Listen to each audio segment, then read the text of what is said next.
नाज़रीन आदाब, खैर मकदम है आपका। आप देख रहे हैं जी सलाम। मैं हूं इमरान खान और शाम के 7 बजने जा रहे हैं। ये वक्त होता है जम्मू कश्मीर की खबरों से आपको जोड़ने का। तो आया आगाज करते हैं हमारे खास बुलेटिन कश्मीर एक्सप्रेस का हेडलाइंस के साथ। रमजान के पाक महीने में भी नहीं मान रहा है पाकिस्तान। इंटरनेशनल बॉर्डर के पास देर रात भारी गोलीबारी की, बीएसएफ जवान समेत कई शहरियों की मौत, 12 दीगर जख्मी। पाकिस्तानी सीजफायर की खिलाफ वर्जी में जख्मी लोगों से मिलने पहुंचे रियासत के नायब वजीर आला, साथ ही काबीना के वजीर और आईजी डीएस जामवाल भी रहे मौजूद। श्रीनगर में हिजबुल के मिलिटेंट्स ने पुलिस बूथ पर हमला करके लूटे हथियार। लूटे हुए हथियार की तस्वीर सोशल मीडिया पर वायरल की। रियासत के एक रोजा दौरे पर वजीर आजम नरेंद्र मोदी। वजीर आजम के दौरे को लेकर जम्मू और श्रीनगर में हिफाजत के सख्त बंदोबस्त।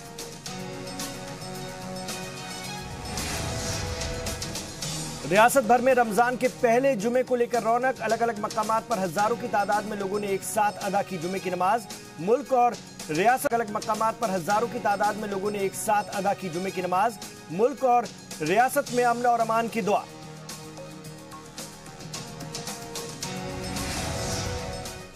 आप देख रहे हैं जी सलाम और हम पेश कर रहे हैं कश्मीर एक्सप्रेस। वजीर आजम नरेंद्र मोदी के जम्मू कश्मीर के दौरे से पहले पाकिस्तान लगातार सीजफायर की खिलाफ वर्जी कर रहा है। गुज़िश्ता 4 दिनों में 2 जवान शहीद हो चुके हैं, वहीं 2 दिगर मकामी भी अपनी जान गंवा चुके हैं। वजीर आजम नरेंद्र मोदी के जम्मू कश्मीर दौरे से एक दिन पहले पाकिस्तान ने फिर से सीजफायर की खिलाफ वर्जी की। कश्मीर के आरएसपुरा और अरनिया सेक्टर में पाक रेंजर्स ने जुमेरात की रात भारी हथियारों से फायरिंग की। इसमें बीएसएफ के जवान सीताराम उपाध्याय शहीद हो गए। सीताराम 28 साल के थे। इसके अलावा 2 आम शहरियों की भी जान गई है। बीएसएफ अफसर समेत कई लोग जख्मी हैं। देखिए, जैसे ही फायरिंग स्टार्ट हुई, हमने बिल्कुल अपनी जितनी भी बीएसएफ जो बख्तबंद गाड़ियाँ थी उनको सर्विस में प्रेजेंट किया था, इंक्लूडिंग मेरी अपनी गाड़ी जो है वो भी हमने लगाई हुई है। और क्योंकि एरिया काफ़ी वास्ट है, हमने जितना भी हो सका हमने लोगों को बाहर निकाला और ये लगातार जो हमारी जा रहे हैं। हमारे एसएसपी जो जम्मू हैं वो वहीं पे कैंप कर रहे हैं। देखिए, 4 सिविलियंस शहीद हुए हैं। एक बीएसएफ वाले की शहादत हुई है कल रात को और 12 सिविलियन जो है इंजर्ड है अभी तक। बता दें कि वजीर आजम मोदी 19 मई को जम्मू जाएंगे। इसके पहले पाकिस्तान 14 मई से अब तक 3 बार एलओसी पर हिंदुस्तानी इलाके में गोलाबारी कर चुका है। 14 मई की रात सांबा सेक्टर में भी पाकिस्तान की ओर से फायरिंग में एक बीएसएफ जवान शहीद हुआ था।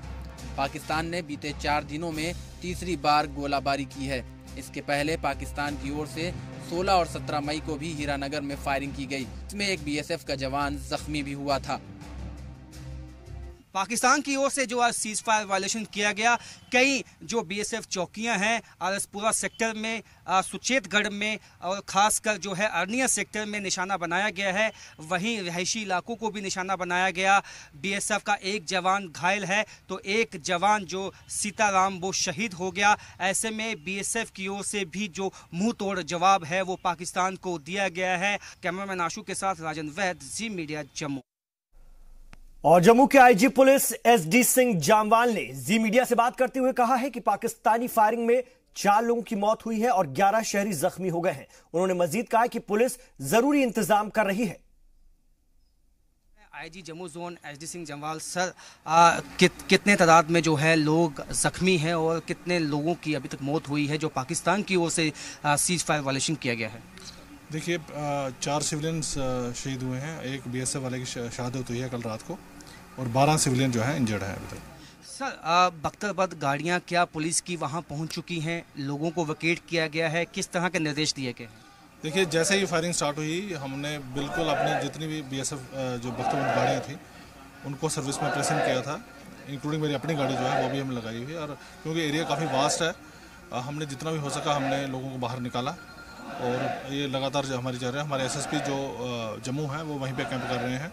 एसपी हेडक्वार्टर्स वहीं पे हैं। हमारा पूरा अमला लगा हुआ है इस काम में और लोगों का मनोबल भी काफ़ी ऊंचा है, लोग हमारा भी साथ दे रहे हैं और हमने लगातार इस किस्म की जो पाकिस्तान की हरकतें हैं उसका हम मुंह तोड़ जवाब देंगे और लोगों का मनोबल ऊंचा है। हम हर कोशिश हर कीमत पे लोगों की जान माल की रक्षा करेंगे। सर, समूचे इंटरनेशनल बॉर्डर पे जितने भी रिहायशी गांव हैं उनको निशाना बनाया गया है, ऐसे में क्या पर्याप्त मात्रा में बंकरबंद गाड़ियां हैं? किस तरह के चैलेंजेस हैं पुलिस के सामने? देखिए, जितनी रिक्वायरमेंट है उस हिसाब से तो हमें रहती है, क्योंकि हमारा जो बख्तरबंद गाड़ियाँ होती हैं ये ऑपरेशंस के लिए यूज़ होती हैं। इनका मेन जो काम है वो ऑपरेशंस की हम करते हैं। जो हमारी मेन जो बुलेट प्रूफ गाड़ियाँ हैं वो हम ऑपरेशन के लिए यूज़ करते हैं, उसी को हम यूज़ कर रहे हैं इसमें। जितनी कोशिश हुई हमने पूरा किया है, हर पुलिस स्टेशन लेवल पे हमने गाड़ियाँ पहुँचाई हैं। इवन कि मैंने अपने इंटीरियर जो डिस्ट्रिक्ट्स हैं, बाकी जो बॉर्डर डिस्ट्रिक्ट नहीं है, वहाँ से भी गाड़ियाँ मंगाई हैं। पिछली बार भी आप जानते हैं दिसंबर में ऐसा हालत बने थे और तभी हमने लोगों ने बहुत सराहा था हमारे काम को। अभी इस वक्त भी हम ऐसा ही काम कर रहे हैं। अभी जो मेन एम है हमारा लोगों को सुरक्षित बाहर निकालना और पाकिस्तान की गोलाबारी का मुंह तोड़ जवाब देना। सर, क्या लोगों का पलायन हुआ है? कितने लोग पीछे लाए गए हैं बंकरबंद गाड़ियों में, या सिर्फ जख्मियों को ही लाया गया? अभी तो हमारा मेन फोकस था जख्मियों को करना और जो यहाँ पे अगर शेलिंग ज़्यादा ही उन लोगों को निकालना। पर जो सिविल एडमिनिस्ट्रेशन ने पीछे इंतजाम किए हैं, हमारे जो कैंप पिछली बार भी थे उनको इस बार फिर एक्टिवेट किया गया है। वहाँ पे खाने रहने की पूरी व्यवस्था है, पानी वगैरह की, बिजली की। इस बार भी सेम हम फॉलो करेंगे। और शहीद बीएसएफ के जवान सीताराम को जम्मू बीएसएफ क्वार्टर में खराज अकीदत पेश की गई। इस मौके पर आईजी बीएसएफ राम अवतार, काबीनी वजीर Satya Sharma, IG police MD Singh Jamwal और बड़ी तादाद में बीएसएफ के जवान मौजूद रहे। आईजी बीएसएफ राम अवतार ने इस मौके पर खिताब करते हुए कहा कि पाकिस्तान को उसी की जबान में जवाब दिया जा रहा है।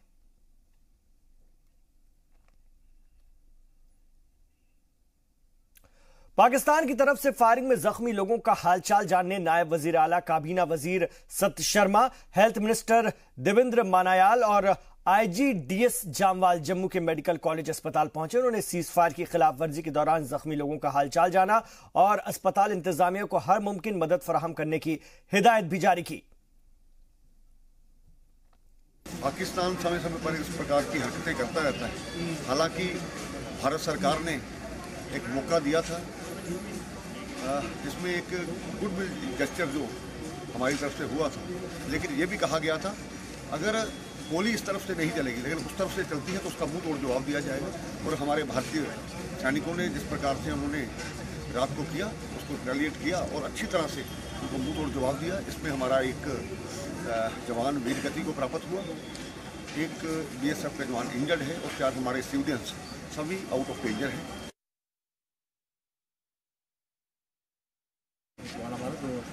शहीद हुआ है। इसके अलावा एक बीएसएफ जवान इंजर्ड है लेकिन स्टेबल है, उसकी सारी इन्वेस्टिगेशन हो गई हैं और अंडर ट्रीटमेंट है।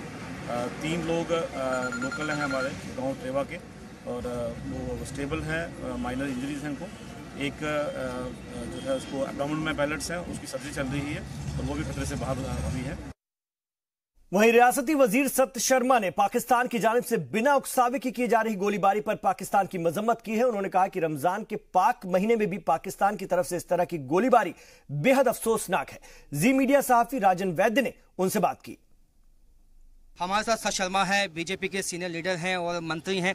सर, किस तरह से जो सिविलियन की किलिंग हुई है और खासकर रिहायशी इलाकों को निशाना बनाया गया है, कि क्या कहेंगे पाकिस्तान को?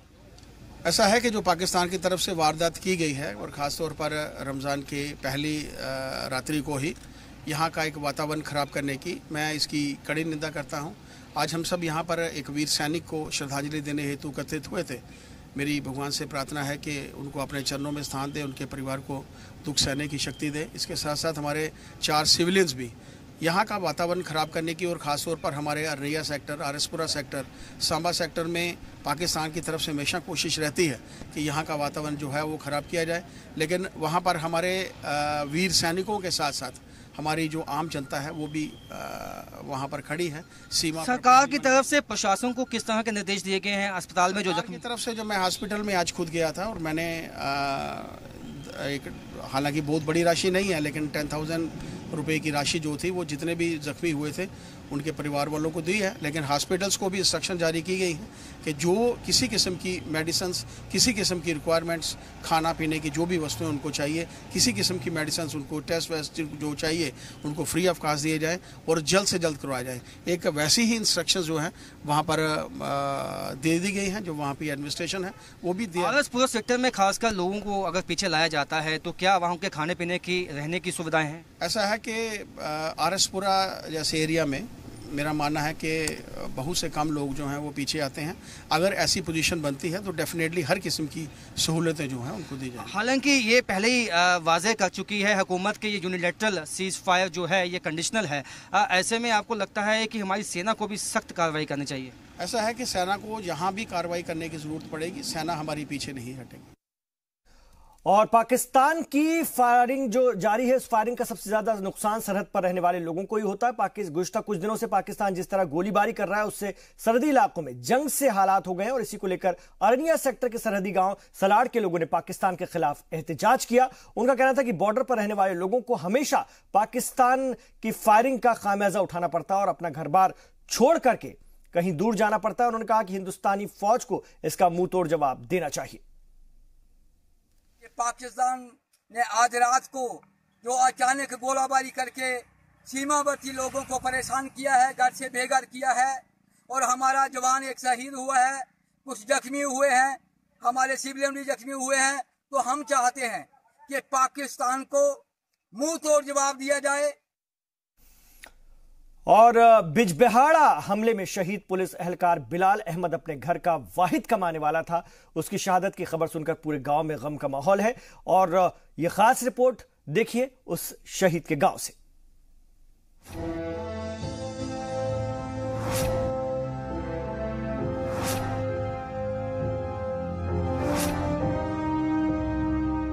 अनंतनाग के बिजबिहाड़ा में मंगल के दिन शहीद हुए पुलिस एहलकार बिलाल अहमद के घर में उसके जाने के बाद मुसीबतों का पहाड़ टूट पड़ा है। बिलाल के वालिद किसी तरह मजदूरी करके घर चला रहे हैं तो ज़ईफ दादी की आंखों में जवान पोती की शादी की फिक्र झलक रही है। बिलाल की जवान बहन ने कई ख्वाब सजाए थे और बिलाल ने भी अपनी बहन के लिए सपने देखे थे, लेकिन अफसोस जवान बहन का भाई अब इस दुनिया में नहीं रहा। बहन के ख्वाब तार तार हो गए। बिलाल के पुलिस में भर्ती होने के बाद घर के हालात कुछ सही हुए थे कि मजदूर वालिद मोहम्मद अब्बास की दुनिया ही उजड़ गई। इसका माँ बाप बिल्कुल बूढ़े हो गए हैं, कुछ सहारा नहीं है, कुछ भी सहारा नहीं है। इनका समझो बिल्कुल खेल खत्म हो गया है। अब यही हम आपसे रिक्वेस्ट करते हैं कि इनको भरपूर मुआवजा मिलना चाहिए गवर्नमेंट की तरफ से, ताकि ये आगे थोड़ी ज़िंदगी बसर कर सके। जो इसका अब लास्ट सहारा है, उसका अगर ये सिविल में इसमें कुछ नौकरी वोकरी चाहे दे सकते हैं तो दे दो। तो बाकी बिलाल अहमद हमारा छोटा भाई था। ऐसे नौजवानों को रोज़ यहाँ पर मारा जा रहा है, ये बंद होना चाहिए। बिलाल पूरे इलाके में अपने अच्छे अखलाक के लिए जाना जाता था। अपनी अच्छी आदत और जांबाजी के लिए सबको महबूब था। मंगल को सुबह ड्यूटी पर गया बिलाल फिर कभी वापस लौट कर नहीं आया। तैनाती के वक्त दहशतगर्दों ने बिलाल को गोली मार दी। बिलाल की मौत से सिर्फ उसके अहले खाना ही नहीं बल्कि पूरे वीरीनाग में गम व शोक की लहर दौड़ पड़ी है। पूरे इलाके में सन्नाटा पसरा है। आखिर अब कौन कराएगा बहन का हाथ पीला? कौन होगा मजदूर बाप का सहारा? क्योंकि टूट गई है एक बाप के बुढ़ापे की लाठी। यहाँ पे सभी लोगों की यही मांग है कि बिलाल अहमद के माँ बाप को और इनकी फैमिली को फरामोश न किया जाए। जिस कौम के लिए उसने अपनी जान कुर्बान की, बल्कि अब उस कौम और बिलखुसूस रियासी सरकार की जिम्मेदारी आयद होती है। रियासी सरकार पे ये जिम्मेदारी आयद होती है कि इनके लवाहिकीन को न भूले बल्कि उन्हें भी याद रखा जाए। कैमरा पर्सन आरफानी के साथ खालिद मुंतजिर, जी मीडिया नेटवर्क, वेरीनाग, अनंतनाग। वहीं जम्मू से राजन वैद्य ने वजीर आजम के दौरे को लेकर हो रही तैयारियों और हिफाजती इंतजामात का भी जायजा लिया है। वजीर आजम का दौरा बेहद खास है, बेहद अहम है। आइए आपको दिखाते हैं तैयारियां। प्रधानमंत्री नरेंद्र मोदी अपने एक दिवसीय जम्मू कश्मीर के दौरे के चलते कल जम्मू पहुंचेंगे, जिसके बाद यही जोरावर सिंह ऑडिटोरियम है जहां पे प्रधानमंत्री नरेंद्र मोदी कहीं अहम प्रोजेक्ट्स का इफ्तिताह करेंगे रिमोट कंट्रोल से, जिसमें अहम प्रोजेक्ट है माता वैष्णो देवी में जो नया रूट बना है उसका भी इनाग्रेशन यहीं से होगा। और उसके साथ साथ कहीं अहम प्रोजेक्ट्स हैं जिनका रिमोट कंट्रोल से प्रधानमंत्री यहां से इफ्तिताह करेंगे। सिक्योरिटी के जहां तक इंतजामात की बात की जाए तो उसको पुख्ता किया गया है। जिस तरह से खबरें पिछले दिनों में सुनने को मिली कि 5 जो मिलिटेंट हैं वो घुसपैठ करने में कामयाब हो चुके हैं, इसके मद्देनज़र सिक्योरिटी एजेंसीज किसी भी तरह का चांस नहीं लेना चाहती हैं। वेन्यू के आसपास सिक्योरिटी के इंतजामात किए गए हैं, बैरिकेडिंग कर दी गई है। अभी से जो सिक्योरिटी एहलकार हैं उन्होंने सिक्योरिटी ड्रिल भी किया है और ये सुनिश्चित करने की पूरी कोशिश है कि किसी भी तरह की जो डिस्टर्बेंस है प्रधानमंत्री नरेंद्र मोदी की विजिट में वो ना आ पाए। कैमरामैन आशु के साथ राजन वैद, जी मीडिया, जम्मू। और त्रिकुटा पहाड़ी पर मौजूद मां वैष्णो देवी गुफा मंदिर के लिए रोपवे यानी कि उड़न खटोले की टेस्टिंग कामयाब रही है। गुज़िश्ता दिनों वैष्णो देवी जाने के लिए दूसरे रास्ते को भी टेस्टिंग के लिए खोला गया था, जो कि अकीदतमंदों को बेहद पसंद आया। खबर है कि वजीर आजम नरेंद्र मोदी अकीदतमंदों के लिए खोले गए नए रास्ते और रोपवे का इफ्तिताह करने वाले हैं। तो एक बड़ी सहूलत होगी वैष्णो देवी आने वाले यात्रियों को, और इसके लिए ये उड़न खटोला जिसको कहा जाता है रोपवे, इसकी कामयाब टेस्टिंग हो गई है। और वैष्णो देवी जाने के लिए दूसरे रास्ते को भी टेस्टिंग के लिए खोला गया था, जो कि अकीदतमंदों को बेहद पसंद आया है। खबर है कि वजीर आजम नरेंद्र मोदी अकीदतमंदों के लिए खोले गए नए रास्ते और रोपवे का भी इफ्तिताह करने वाले हैं। तो वजीर आजम के इस दौरे के मद्देनजर तमाम तैयारियां मुकम्मल कर ली गई। ये वो उड़न खटोला आप तस्वीर में देख रहे हैं, रोपवे है जिसके जरिए आसानी से गुफा मंदिर तक पहुंचा जा सकता है और श्री माता वैष्णो देवी के दर्शन किए जा सकते हैं। तो इस खास उड़न खटोले को तैयार किया गया, इससे दूरी काफी कम हो जाएगी और खास तौर से उन लोगों के लिए जो ऊंची चढ़ाई नहीं चढ़ पाते हैं या जो घोड़ों की मदद से नहीं चढ़ना चाहते हैं, उनके लिए यह बेहद कारगर साबित होगा। इसकी टेस्टिंग पूरी हो चुकी है और वजीर आजम नरेंद्र मोदी इसका भी इफ्तिताह करने वाले हैं। तो खास तकनीक से इसे तैयार किया गया है और ज्यादा तादाद में ये लोगों को एक पहाड़ी से दूसरी पहाड़ी तक लेकर जा सकेगा। राजन वैद्य हमारे प्रिंसिपल कॉरेस्पॉन्डेंट जम्मू से हमारे साथ फोन लाइन पर जुड़ गए हैं, उनसे बात करेंगे। राजन, ये रोपवे खास तौर से काफी बड़ा है और इसमें ज्यादा से ज्यादा यात्रियों को ले जाया जा सकेगा, इसकी टेस्टिंग कामयाब रही है?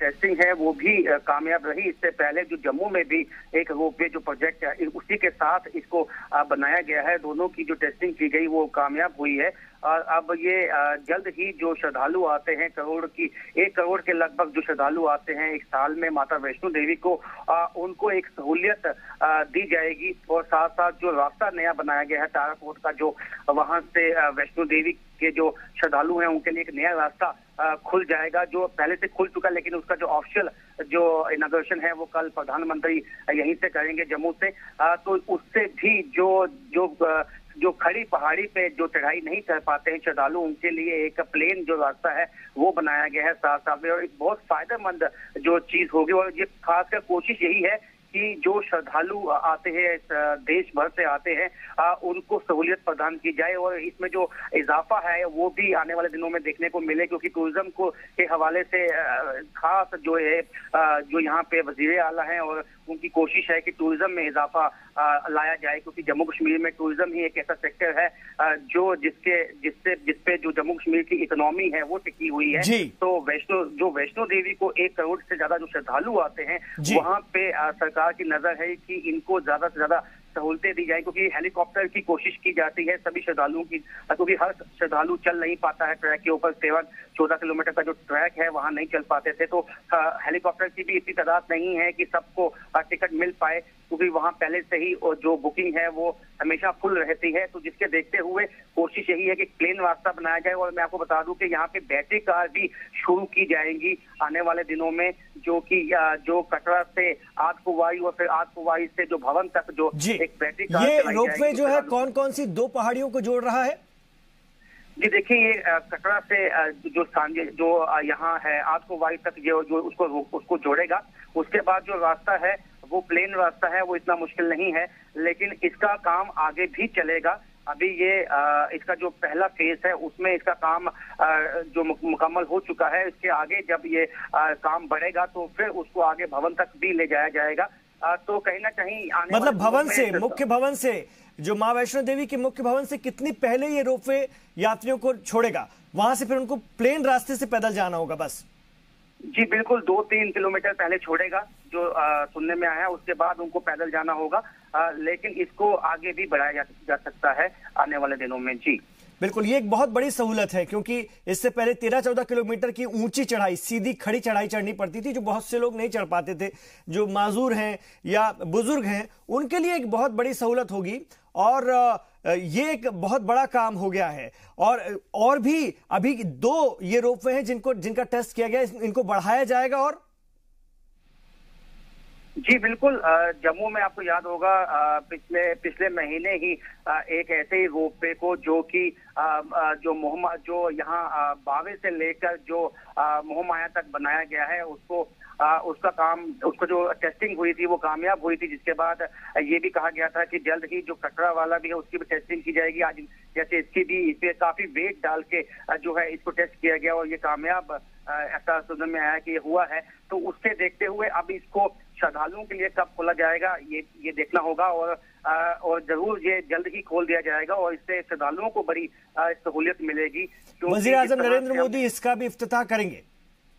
जी बिल्कुल, इसके साथ साथ जो खासकर जो ताराकोट जो एक रूट बना है एक अलग से जो आतकुवाई तक जोड़ेगा, उसके बाद जो आगे का जो रूट है वो पहले से ही बना हुआ है प्लेन आतकुवाई के बाद। तो ये एक पूरा ट्रैक बन जाएगा और बैटरी कार की मदद से श्रद्धालुओं को लेके जाया जा सकेगा। हालांकि इस पे जो खच्चर वाले हैं, घोड़े वाले हैं, उन्होंने पिछले दिनों में काफी नाराजगी भी जताई है, क्योंकि उनका काम इससे काफी इफेक्ट होगा।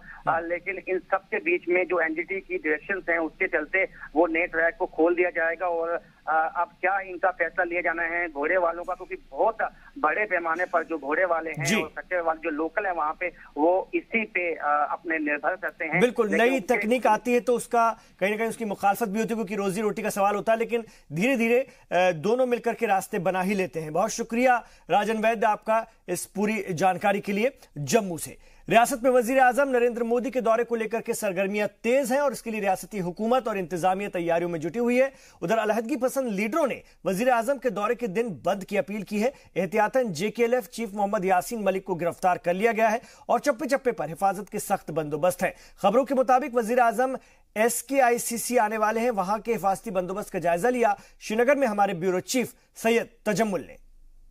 मुल्क के वजीर आजम नरेंद्र मोदी का जम्मू कश्मीर का एक रोज़ा दौरा जो है वो 19 को होगा। ताहम हम इस वक्त मौजूद हैं श्रीनगर के शेर कश्मीर इंटरनेशनल कन्वेंशन सेंटर के बाहर।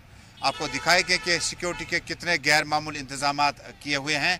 न सिर्फ पुलिस बल्कि मुख्तलिफ ब्रांच जो जम्मू कश्मीर पुलिस के हैं, जिसमें हमने देखा कि आर्मड पुलिस के साथ साथ crime branch, vigilance department, home guard और बाकी जितनी भी विंग्स जम्मू कश्मीर पुलिस की हैं, उनकी नफरी जो है उनको शहर श्रीनगर के मुतअद्दिद मकामात पर खड़ा कर दिया गया है। प्रोग्राम के बारे में आपको बताऊं कि प्राइम मिनिस्टर का जो प्रोग्राम है वो सिर्फ एक दिन का रहेगा। दरअसल NHPC ने जो तैयार किया हुआ प्रोजेक्ट है उसको कल मुल्क के हवाले किया जाएगा। इस प्रोजेक्ट और हंदवाड़ा में एनकाउंटर, सिक्योरिटी फोर्सेस और मिलिटेंटों के बीच एनकाउंटर, बड़ी खबर आ रही है। इस बीच ब्रेकिंग न्यूज आ रही है, हंदवाड़ा में एनकाउंटर की खबर आ रही है। सिक्योरिटी फोर्सेस और मिलिटेंटों के दरमियान यह एनकाउंटर हुआ है और 3 से 5 मिलिटेंटों के इलाके में छिपे होने का खदशा है, जिसके चलते ये एनकाउंटर हुआ। सिक्योरिटी फोर्सेस ने मुहासरा किया इलाके का, उसके बाद दोनों जानिब से फायरिंग की खबर है। तो हंदवाड़ा में एनकाउंटर की खबर आ रही है, जहां पर सिक्योरिटी फोर्सेस और मिलिटेंट्स के दरमियान ये एनकाउंटर हुआ है। आपको बता दें कि रमजान के मुबारक मौके पर एक तरफा सीज फायर किया गया है। बावजूद इसके मिलिटेंट्स अपनी सरगर्मी नहीं रोक रहे हैं और लगातार इस तरह की हरकत को अंजाम दे रहे हैं, जिसके चलते सिक्योरिटी फोर्सेस ने पहले ही कहा था कि हम अपनी तरफ से पहल नहीं करेंगे, लेकिन अगर दूसरी जानिब से इस तरह की हरकत होती है तो फिर कार्रवाई की जाएगी, जवाब दिया जाएगा। तो इस बीच बड़ी खबर, सिक्योरिटी फोर्सेस और मिलिटेंटों के दरमियान एनकाउंटर की खबर है। हंदवाड़ा में एनकाउंटर हो रहा है सिक्योरिटी फोर्सेस और मिलिटेंटों के बीच। 3 से 5 मिलिटेंटों के छिपे होने का खदशा है इलाके में।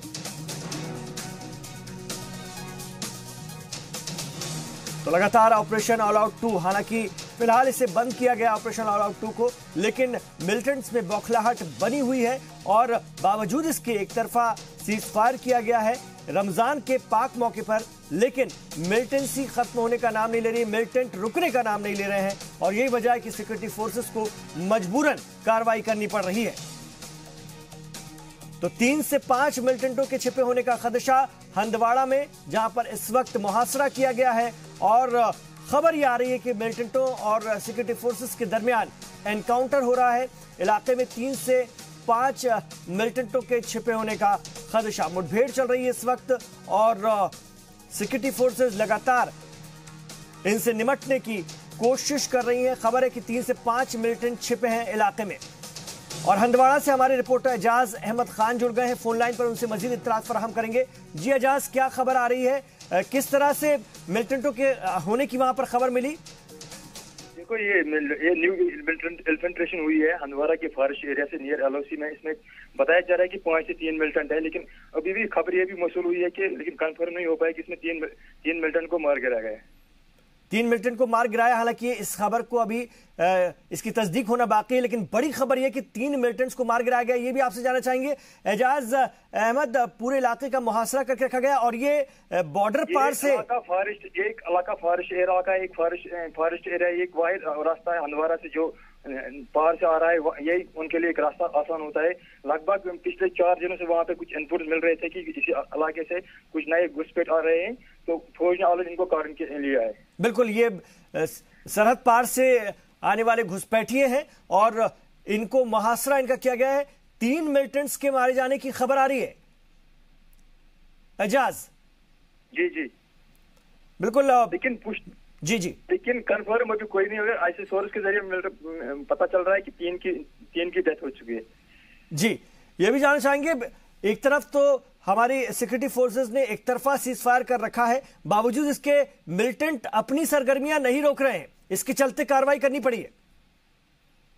नहीं, अगर एक तरफ से सीज फायर वायलेशन हुई है, दूसरी तरफ वो लगातार अपनी घुसपैठ करने की कोशिश कर रहे हैं। बिल्कुल, घुसपैठ जारी है, जिसके चलते ये कार्रवाई करनी पड़ी और 3 मिलिटेंट्स को ढेर भी किया गया है। हालांकि इस खबर के भी तस्दीक होना बाकी है हंदवाड़ा में, और जैसा कि हमारे रिपोर्टर एजाज अहमद खान बता रहे हैं कि पूरा इलाका जो है जंगलों से घिरा हुआ है और यहीं से दरअंदाजी होती है बॉर्डर पार से पाकिस्तान की तरफ से। शुक्रिया आपका एजाज अहमद खान इस पूरी जानकारी के लिए हंदवाड़ा से।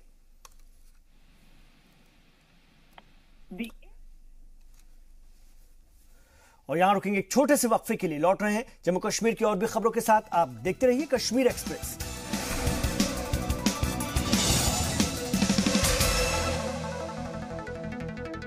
ब्रेक के बाद खैर मकदम में आपका, आप देख रहे हैं कश्मीर एक्सप्रेस। आगे बढ़ते हैं। कुलगाम के कैमूच इलाके में जम्मू कश्मीर बैंक की ब्रांच में नामालूम बंदूक बरदारों ने लूट की वारदात को अंजाम दिया। एसएसपी कुलगाम ने इस वारदात की तस्दीक करते हुए कहा कि बैंक से 3,28,000 रुपए लूट लिए गए।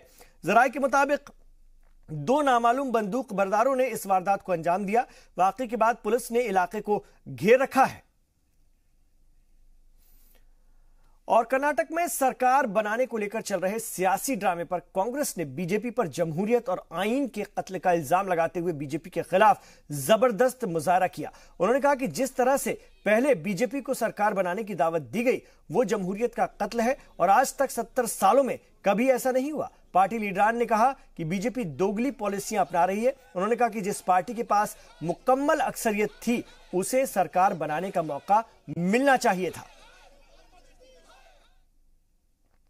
कांग्रेस का ये रोष प्रदर्शन यहाँ पे है, जिस ढंग से कॉन्स्टिट्यूशन का कत्ल यहाँ पे किया जा रहा है, मर्डर ऑफ डेमोक्रेसी यहाँ पे हो रही है और जमहूरियत का कत्ल के माध्यम से आपने देखा कि 4 रियासतों में क्या बीजेपी का दोहरापन देखने को यहाँ पे मिला, बाकी रियासतों में क्या रवैया यहाँ पे था। और कर्नाटक में सिंगल लार्जेस्ट पार्टी होने के नाते जबकि ज्यादातर ताकत जो थी गठबंधन वाले लोगों के पास थी, उनको एक तरफ रखते हुए दूसरा फैसला किया गया, शब्द रह गई। तो मैं समझता हूँ ये जमहूरियत के कातिल नरेंद्र मोदी वो जिम्मेवार यहाँ पे है। इस चीज को लेके हम सब लोग इकट्ठा यहाँ पे हुए। तनमर्ग में आंधी की जद में आने से एक घर की छत ढह गई। मोहम्मद यूसुफ और उनका अहले खाना अब खुले आसमान में जिंदगी गुजारने को मजबूर हैं। बारामूला के डीसी से अहले खाना ने मदद की अपील की है। जी मीडिया ने तनमर्ग के एसडीएम से बात की है। उन्होंने कहा कि जो भी जरूरी मदद होगी फौरी तौर पर दी जाएगी। और गांदरबल के लार इलाके में जानवरों में अजीब सी बीमारी फैल रही है, जिसमें कि जानवरों के पैर और मुंह में सूजन आने की वजह से पहले तो खाना वो छोड़ देते हैं और फिर उनकी मौत हो जा रही है। लार इलाके में जानवरों की देखभाल के लिए कोई अस्पताल नहीं है, जिससे यहाँ के किसान और इनकी जो मईशत जानवरों पर टिकी होती है वो बड़े परेशान हैं। अपने जानवरों को वक्त रहते उनको इलाज नहीं मिल पा रहा है। हालांकि जब कृषि विज्ञान केंद्र तक जानकारी पहुंची तो उन्होंने खासतौर से वेटनरी डॉक्टर्स को एक भेजा है, जिसमें कि डॉक्टर परवेज अहमद रेशी की टीम पहुंची है इलाके में। इस टीम ने न सिर्फ बीमार जानवरों का इलाज शुरू किया बल्कि किसानों को बेदार भी किया गया है। पहाड़ी में रहते हैं गुर्जर लोग हैं। हम लोगों का जो माल मवेशी है इसी के साथ हम रहते हैं, इसी से हमारा गुजारा करते हैं, माल मवेशी को पालते हैं और बैठ में इसी से गुजारा हमारा चलता है। अगर हमें ये नहीं होगा तो फिर हम गरीब लोग कहाँ जाएंगे।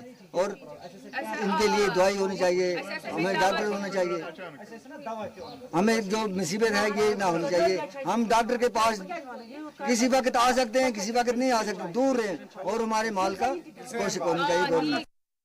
हमने आज एक स्पेशल प्रोग्राम, हमने जो हमारी फास्ट कश्मीर है वहाँ से खास जो टॉप एक्सपर्ट्स है वो यहाँ पे लाए, तो हमने देखा हाँ वाकई ये पूरा इलाका ये एक एंडेमिक हुआ है। अब ये सब जानवरों में ये बीमारी हुई है, तो हमने कुछ चुनिंदा फार्मर्स लाए, हमने इनको एडवाइजरी दी जिसमें ये औरतें भी है जो जानवरों का ज़्यादा ख्याल रखते हैं। और जम्मू कश्मीर में रमजान के महीने में सिक्योरिटी फोर्सेस की तरफ से भले ही सीज फायर किया गया हो, लेकिन मिलिटेंट्स अब भी अपने नापाक मंसूबों पर कायम है। रमजान के पहले ही दिन मिलिटेंट्स ने श्रीनगर में एक पुलिस बूथ पर हमला कर दिया। हमलावर 2 इंसास राइफल और एक SLR लूटकर फरार हो गए। वारदात के बाद सिक्योरिटी फोर्सेस ने पूरे इलाके में सर्च ऑपरेशन चलाया है और पुलिस बूथ पर तैनात दोनों जवानों से भी पूछताछ हो रही है। उधर दहशतगर्दाना तंजीम हिजबुल मुजाहिदीन की जानिब से लूटे गए हथियारों की तस्वीरें सोशल मीडिया पर भी वायरल हो रही हैं।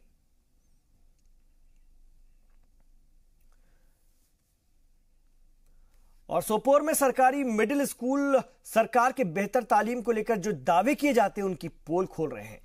इस स्कूल में तलबा के लिए बुनियादी सहूलियात तक की कमी है। तलबा का कहना है कि जब भी थोड़ी बारिश होती है तो स्कूल के आसपास पानी जमा होना शुरू हो जाता है। इसकी वजह से उनको शदीद मुश्किलात का सामना करना पड़ता है। इस स्कूल में 185 तलबा जेर तालीम है, लेकिन बारिश के मौसम में उनको कड़ी मशक्कत करके स्कूल जाना होता है। तलबा और मकामी लोगों ने इंतजामिया से इसके लिए कदम उठाने की मांग की है।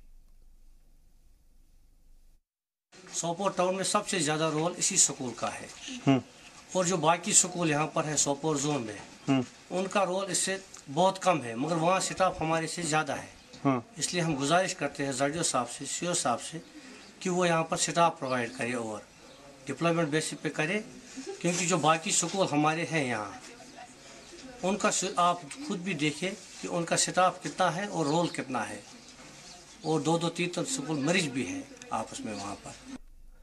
2 साल कबल यानी कि 2016 में आए सैलाब में त्राल के पस्तूना इलाके में कनाल को भारी नुकसान हुआ था, जिसकी मरम्मत आज तक न होने की वजह से कनाल में दिन ब दिन पानी की कमी आती जा रही है। मकामी लोगों का कहना है कि उनके कई बार दरखास्त देने के बावजूद इंतजामिया ने इस तरफ कोई तवज्जो नहीं दी है। लोगों ने इंतजामिया से एक बार फिर अपील की है कि जल्द से जल्द कनाल की मरम्मत कराई जाए। और हंदवाड़ा में गवर्नमेंट प्राइमरी स्कूल की अपनी इमारत डैमेज हो जाने के बाद इसे किराए की बिल्डिंग में चलाया जा रहा है, लेकिन किराए की इस बिल्डिंग में बच्चों को कई तरह की परेशानियों का भी सामना करना पड़ रहा है। उनमें सबसे बड़ी परेशानी गंदगी की है।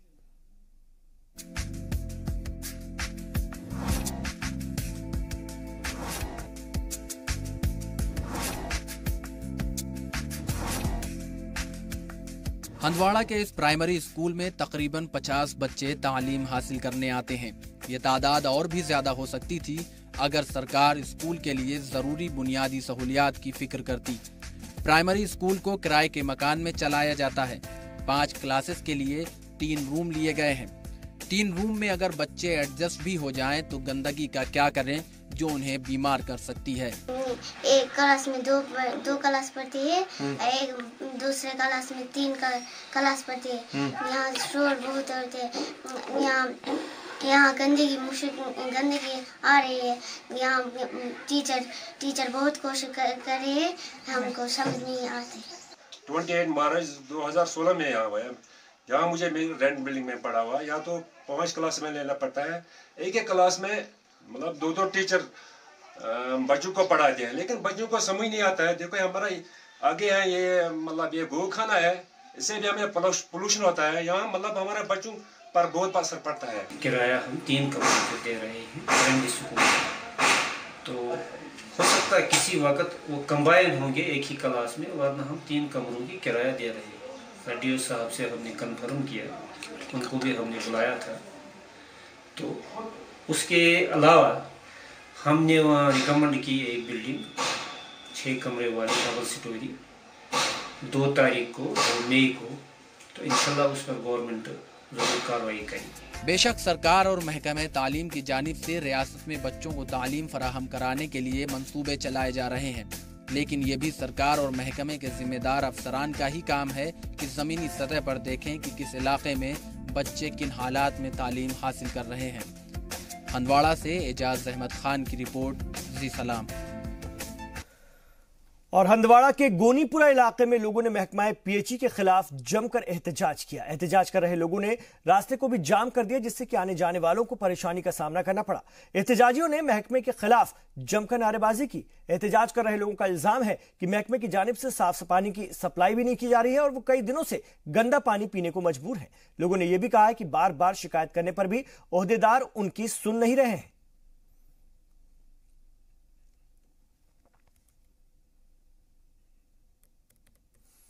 मुल्क के मुख्तलिफ रियासतों में तिब्बी खिदमात पर जी सलाम की मुहिम का सफर जारी है। आज हम अपनी मुहिम के तहत पहुंचे हैं जम्मू के भदरवा, जहां पर तिब्बी सहूलियात से महरूम लोग अपनी जान जोखिम में डालकर जी रहे हैं।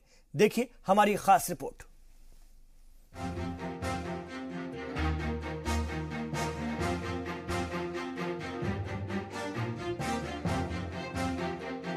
गुज़श्ता 5 वर्षों में भले ही जम्मू कश्मीर सरकार की तरफ से तिब्बी सहूलियात को बेहतर करने के लाखों दावे किए गए हों, लेकिन जमीनी सतह पर इन दावों की कोई हकीकत नजर नहीं आती है। कम डॉक्टर और बड़ी आबादी के बीच सभी को तिब्बी सहूलियात फराहम कराना सरकार के लिए भी एक बड़ा चैलेंज साबित हो रहा है। जी सलाम की मुहिम के तहत आज हम पहुंचे जम्मू के भदरवा, जहां तिब्बी सहूलियात का जबरदस्त फुकदान है। यहां के सभी 8 पब्लिक हेल्थ सेंटर्स और नेशनल पब्लिक हेल्थ सेंटर्स में डॉक्टरों की सख्त किल्लत है। यहां सिर्फ एक सब डिस्ट्रिक्ट अस्पताल है, जिसमें 2 लाख की आबादी के लिए सिर्फ 12 डॉक्टर्स हैं, जबकि यहां 37 डॉक्टरों को मंजूरी दी गई है। इस वक्त जितनी भी PHCs हैं मेरी एरिया में, और जितनी भी NT-PHCs हैं, रेगुलर साइड से जो है अभी इस वक्त जो है हमारे पास कोई मेडिकल अफसर्स नहीं है। NHM जो है उस साइड से हैं हमारे पास, जैसे 2 जो हैं चिंता में हैं, एक थनाला में है, एक सतिंगल है, तो एक जो है NHM साइड से रखे हुए हैं, वो ISM के हैं। डॉक्टरों की कमी की वजह से मरीजों को इलाज के लिए मजबूर होकर डोडा या जम्मू जाना पड़ता है।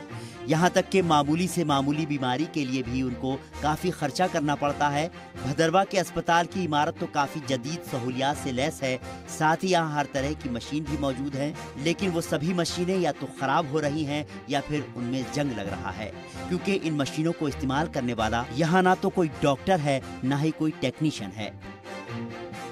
मेडिकेयर फैसिलिटीज़ की बात करें, इसमें कोई शक नहीं कि यहाँ पर जो इंफ्रास्ट्रक्चर बड़ा शानदार है, बिल्डिंग्स बनी हैं और बाकी जो इंफ्रास्ट्रक्चर चाहिए होता है वो है, लेकिन एक जो मेडिकेयर चलता कैसे जब तक वहाँ पे डॉक्टर ना हो। डॉक्टर्स की जब पोजीशन की बात करें 37 यहाँ पे पोस्ट हैं, उनमें से सिर्फ 12 ही फील्ड हैं, और जो 12 फील्ड हैं उनमें से कुछ ब्लॉक की हुई डॉक्टर्स ने पोस्ट हैं जो कि यहाँ पर मौजूद ही नहीं, अनऑथराइज्ड लीव पे हैं। गुज़श्ता 2 वर्षों में यहाँ 12 ख्वातीन की बीमारी के स्पेशलिस्ट का ट्रांसफर किया गया, लेकिन उन्होंने किसी तरह से अपना ट्रांसफर रुकवा लिया, जिसकी वजह से यहाँ कई हमला खातून की मौत हो गई थी। कई मरीजों को इलाज के लिए 200 किलोमीटर तक का सफर करना पड़ता था। अस्पताल इंतजामिया और मकामी लोगों के मुताबिक यहाँ आने वाले ज्यादातर डॉक्टर पहले ही अपना ट्रांसफर रुकवा लेते हैं, जिसकी वजह से गाँव में चलने वाले सरकारी अस्पताल में कोई डॉक्टर नहीं है। वहीं माहिरीन का मानना है कि सरकारी सतह पर बड़े बदलाव की जरूरत है, तभी सरकार की तिब्बी सहूलियात यहाँ तक पहुँच पाएगी वरना ये सिर्फ पैसे बर्बाद करने के अलावा कुछ नहीं है। हम गवर्नमेंट से ये रिक्वेस्ट करते हैं कि हम बदरवाही एज ए बहुत सफ़र कर रहे हैं। छोटी सी फीवर भी हो तो जम्मू जाना पड़ता है। यहाँ पे कोई आई स्पेशलिस्ट नहीं हमारे पास, जो पहले हुआ करता था। डॉक्टर का कोई कसूर नहीं है। डॉक्टर को तो देखो, एक टीचर की ड्यूटी है, उसने जाना ही जाना। अगर यहाँ है तो कल उसको दूसरी जगह जाना ही जाना है। ये तो एक गेम है। यहाँ ये ऊपर जो बैठे हैं, एक अच्छी पोस्ट है। एक डॉक्टर 10 से 15 लाख रुपए खर्चे के लिए तैयार है अपने ट्रांसफर के लिए, अच्छी जगह लगाने के लिए। ये उसी को अच्छी जगह से उठा के यहाँ पोस्ट कर दिया, उसने 10 लाख रुपए दे दिया, उसको मुझे वापस दे ले, बस ये वही है और कुछ नहीं। जम्मू में सरकार की नजरअंदाजी का शिकार हो रहे ये अस्पताल मरीजों के लिए किसी काम के नहीं हैं, जिसकी कीमत कई मरीजों को अपनी जान देकर अदा करनी पड़ती है।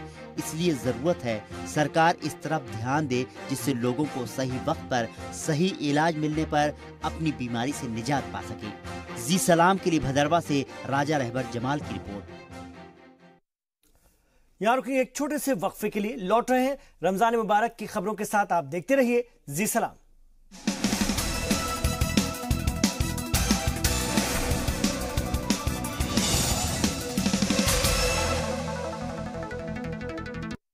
आप देख रहे हैं कश्मीर एक्सप्रेस और बात करेंगे रमजान मुबारक की।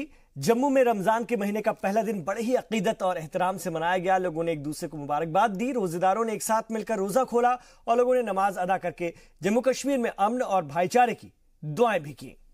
तो तस्वीर आप देख रहे हैं जम्मू की। तो जम्मू में सबने साथ मिलकर रोजा अफ्तार किया। रोजे का पहला दिन, रमजान मुबारक का पहला दिन बड़ी अकीदत और एहतराम के साथ पूरा हुआ। लोगों ने रोजा रखा दिन भर और उसके बाद दुआएं की जम्मू कश्मीर के लोगों के लिए, अमन और भाईचारे के लिए, मुल्क के हिंदुस्तान के लिए। और ये तस्वीरें आप देख रहे हैं, सबने साथ नमाजें अदा की और साथ में मिलकर रोजा अफ्तार किया। इससे पहले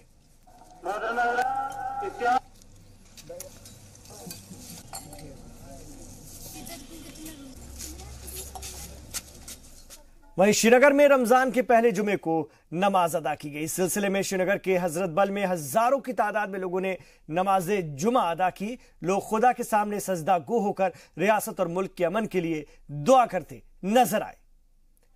तो तारीखी हजरत बल, जहां पर हजरत मोहम्मद मुस्तफ़ा सल्लल्लाहु अलैहि वसल्लम का मुँह मुबारक रखा हुआ है और ये बेहद खास तौर से अकीदत का मरकज भी है पूरे हिंदुस्तान के लिए।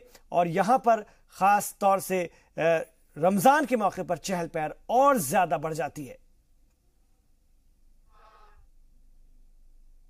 जो जश्न है बरकत का, इज्जत का, कामयाबी का, लेकिन बहुत बड़ी बदकिस्मती ये है हमें कि हम इसके बावजूद भी, आप देखो बड़े बड़े मुल्कों में, फॉरेन कंट्रियों में कितनी गर्मी शिद्दत है और उसके बावजूद भी वहाँ मुसलमान रोज़ा रखते हैं, लेकिन उसके बावजूद भी हम यहाँ पे टस से मस नहीं होते हैं, पूरी तरावी नहीं पढ़ते हैं। आज पुंछ में भी मुकद्दस माह रमजान के पहले जुमे को मुस्लिम तबके के हजारों लोगों ने एक साथ मस्जिदों में नमाज जुमा अदा की। बाद नमाज जुमा रियासत और मुल्क में अमन और अमान की दुआएं हुई। आज दोपहर से ही जिले भर में वाक़ सभी मस्जिदों और ईदगाहों में बड़ी तादाद में लोग पहुंच रहे थे और नमाज अदा की गई। इस मौके पर उलमा इकराम ने लोगों से मुखातिब होकर रमजान की फजीलत और उसके फवायद पर रोशनी डाली।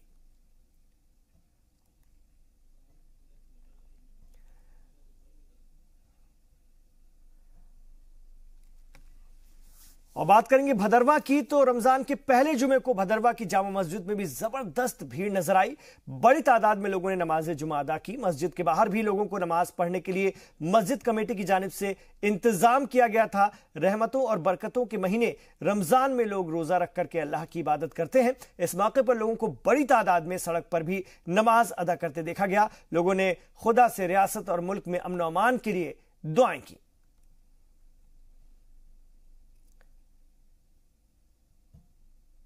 तो भदरवा में खूबसूरत भदरवा पहाड़ों से घिरा हुआ, यहां पर बड़ी तादाद में रमजान मुबारक के पहले जुमे के मौके पर नमाज अदा की गई।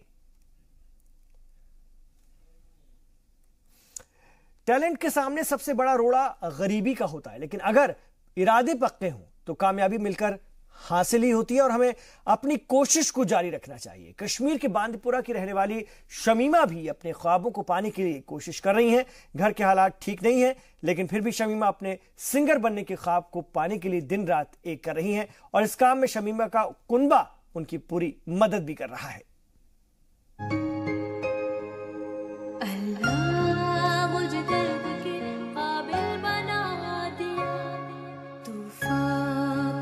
कश्ती का साहिल बना दिया, बेचैनियां समेट के सारे जहान के, जब कुछ न बन सका तो मेरा दिल बना दिया। ओ साथी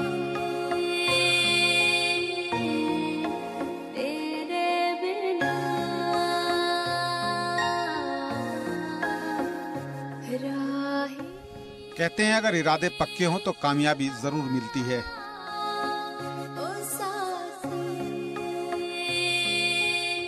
ये ट्रॉफियां और मेडल खुद ब खुद शमीमा के भीतर छिपे टैलेंट की गवाही दे रहे हैं। बांदीपुरा के दूर दराज के एक छोटे से गांव की रहने वाली शमीमा बचपन से ही सिंगर बनने के ख्वाब देख रही है, लेकिन उस मासूम को क्या पता कि आज की दुनिया में ख्वाबों को पूरा करने के लिए टैलेंट के साथ साथ पैसों की भी जरूरत होती है।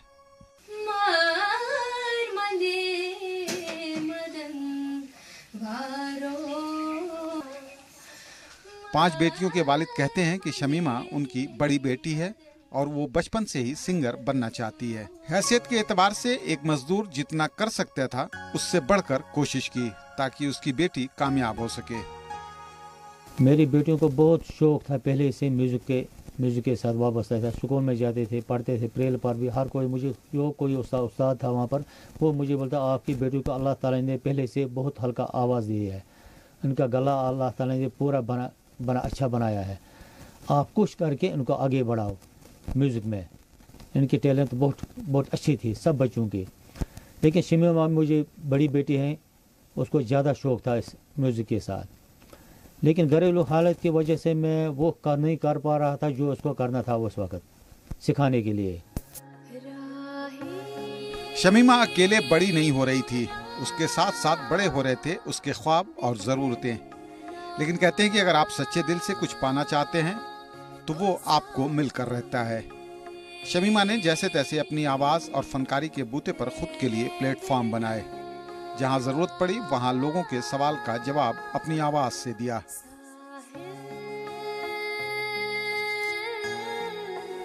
कश्मीर में आर्मी के एक ऑफिसर ने शमीमा की मदद की और उसे लखनऊ भेजा, जहां शमीमा न सिर्फ मौसीकी की तालीम हासिल कर रही है बल्कि बच्चों को गाना सिखाकर अपना खर्च भी निकाल रही है। ये शमीमा की मेहनत का ही नतीजा है कि उसे कई मकामी चैनलों के ऑफर्स आने लगे हैं। शमीमा अपनी आवाज से दुनिया को दीवाना बना देना चाहती है। मैं तेरे इश्क में मर न जाऊं कहीं, तुम मुझे आजमाने की कोशिश न कर, खूबसूरत है तू तो हूँ मैं भी हंसी, मुझसे नजरें चुराने की कोशिश न कर, मैं तेरे इश्क में। हम भी चाहते हैं कि शमीमा और उसके कुंबे की मेहनत रंग लाए, जिससे सबक लेकर कश्मीर के नौजवान, खासकर हुनरमंद नौजवान, अपना मुस्तकबिल चुन सकें। तेरे सर की कसम याद चाहे न कर। जी सलाम के लिए बांदीपुरा से शहजाद भट्ट की रिपोर्ट। हम अगर भूल जाने की कोशिश न कर, मैं तेरे। और रियासत जम्मू कश्मीर को सूफियों और बुजुर्गों का मस्कन कहा जाता है। ऐसा कोई इलाका नहीं है जहां किसी बुजुर्ग का आस्थाना ना हो। मजहब और मिल्लत की तफरीक किए बगैर इन आस्थानों पर सभी फिरके के लोग हाजिरी देते हैं। बांदीपुरा और गुरेज के दरमियान वाक़े पीर बाबा का आस्थाना भी इन्हीं मकामात में से एक है। एक ही अहाते में मंदिर भी है और मस्जिद भी।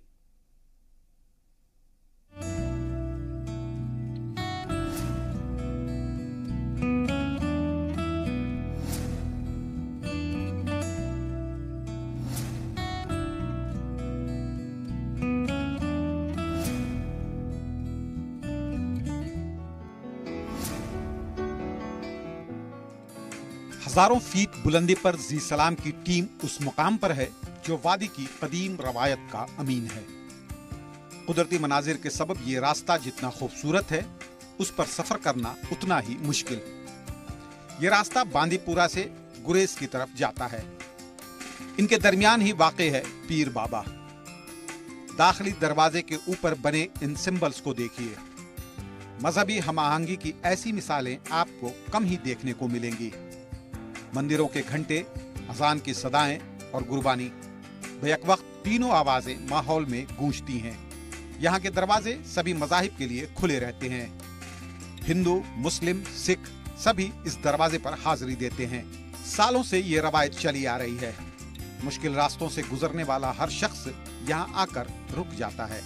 सर ये बांदीपुर और गुरेज का है, बीजी रोड है, ये हमारा ही सेक्टर है। इसमें जब भी हम ऊपर के लिए जाते हैं, हम जहाँ एक तरफ हमारा मंदिर है, दूसरी तरफ मस्जिद है, हम दोनों तरफ मत्था टेक के और जहाँ से अपनी मुराद पूरी करके जाते हैं, आते जाते हम जहाँ हर टाइम रुक के जाते हैं और अपने अगले गंतव्य स्थान के लिए प्रस्थान करते हैं। कहा जाता है कि 1930 के आसपास पीर बाबा पाकिस्तान से आकर इस जगह आबाद हो गए थे। बाकी की पूरी जिंदगी उन्होंने यहीं गुजारी। उनकी यहीं तदफीन भी हुई। मकामी लोगों के मुताबिक उन्होंने अपनी पूरी जिंदगी बाहमी इत्तेहाद, भाईचारे और मोहब्बत का पैगाम देने में सर्फ कर दी। तो इन तमाम खबरों पर हमारी नजर बनी हुई है। आप देखते रहिए जी सलाम।